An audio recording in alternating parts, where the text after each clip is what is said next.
Hey folks, Captain Mark here from Kings Landing Sport Fishing.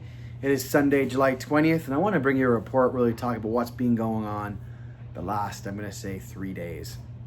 I'm off the water today. It's actually my birthday weekend. My birthday was Friday. Was around Friday, Saturday on the water. So took the day off. Gonna go for dinner with my wife and just chill, but I want to bring you guys a report first. So many of you might know that Thursday we had a pretty big wind. The wind started with a strong southwest, I'd say late Wednesday night, early Thursday morning, and then it spun to west, and then it spun to northwest. A lot of us actually expected it to flip the lake. We saw surface temperatures around the Bluffers area go from 78, 79 degrees Fahrenheit to low 60s, and I can tell you that a lot of people were quite worried about what I was going to do for the fishing. The good news is not too bad at all. What I would say is Friday morning, I was not out Friday morning. I went for breakfast with my wife since it was my birthday, but Friday morning, a bunch of the charter guys went out, and it was a really tough bite. I find after the big strong winds, it often can be a really tough bite unless you get fortunate and really just get on them.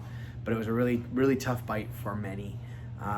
Friday afternoon, I got out in the water and did a bit of testing and playing around and started to get on them out front of Bluffers. It wasn't a fast and furious bite, but you could be good for 7 to 10 solid bites if you really ground at it. The interesting piece I found both Friday and Saturday that I was out was that majority of my bites came on spoons and flies. Don't get me wrong, I did get some meat hits, but not the big hits. I'd say my best hits were coming on flasher flies off the divers versus the riggers. I found from a depth perspective, right on that edge of the drop, seemed to be producing the best fish. I'll also say that long lines have been quite good.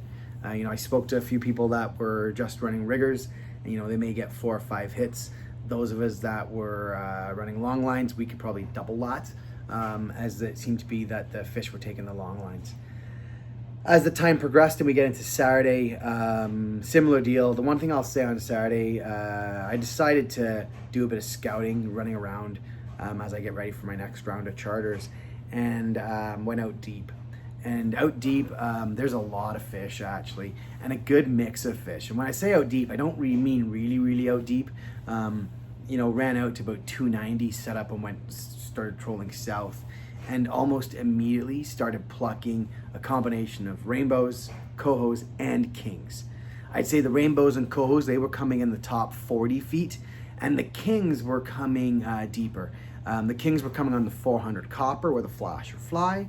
The kings were coming on my Chinook size divers out 155 and 188 with flasher flies. That was where the kings were coming.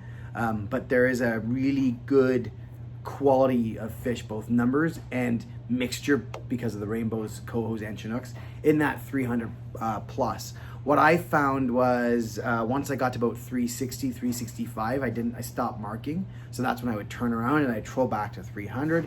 I'd pluck a few more away, get to 300, turn around, troll back out, pluck a few more.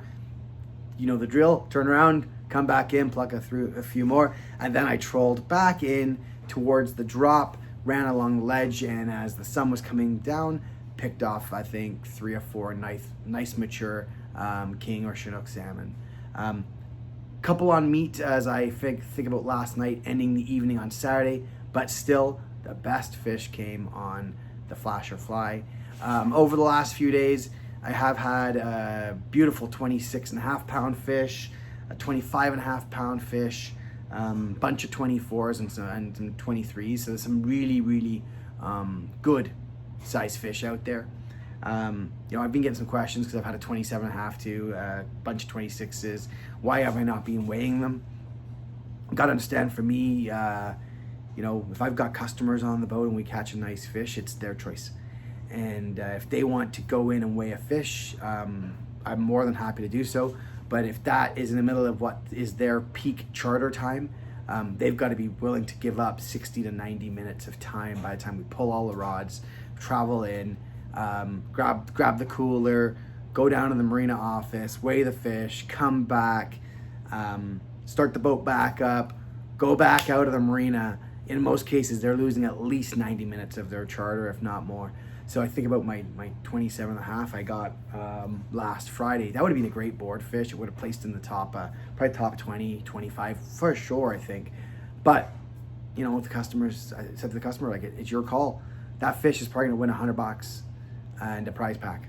So what do you think? What do you want to do? And, you know, for them, fishing with his family was far more important than that $100. Heck, the time he's wasting on a charter costs more than that. So just wanted to kind of touch on that. But anyways, there is fish around. There's fish along the drop. Not as abundant fish as there were, you know, call it a week or so ago, but there are fish on the drop. I would also say to you, there's lots of fish going out deep. You know, definitely mix it up. Try some meat, flies, and spoons. But for myself personally, if I had to drop one bait the last little while, it would have probably been the meat, because the spoons and the flies have been doing well. To the point where I've actually had a spoon rigger out, I've had a fly rigger, and I've had a meat rigger. Whereas I think back a week or so ago, I would have had 2 riggers with meat and 1 with a fly down the middle. I've actually brought the spoon rigger into the mix, and I'm ensuring that in my case, my highest rigger is a fly. I send it back pretty far, probably about 30, 40 feet, and I've got that fly sitting out there high up in the spread. Again, I'm running 3 downriggers, so I've got that luxury. Anyways, I hope that helps. Actually, before I do wrap off, I will say that from a long line perspective, what are the long lines I've been running? 400s, 300 weighted steel, 300 copper, 1 of each, 200 weighted steel. Those 4 have probably been my go-to, and then the odd time I may weave in a 7 color or a 250 weighted steel. But I'd say the 400, 2 300s, and a 200 weighted steel, those would be my go-to long lines. Anyways, good luck, folks. Get out there. The weather's looking pretty stable over the next little while, so don't foresee the fish moving around. The other thing I'd say is still seeing lots of really nice silverfish. So that's wonderful. I think back to last year, they were already starting to turn by this time. So I think that's real positive for us as we kind of wrap out the last week of July and get ready for the August long weekend. Anyways, good luck, be safe, and have fun in the water. Talk to you later. Bye.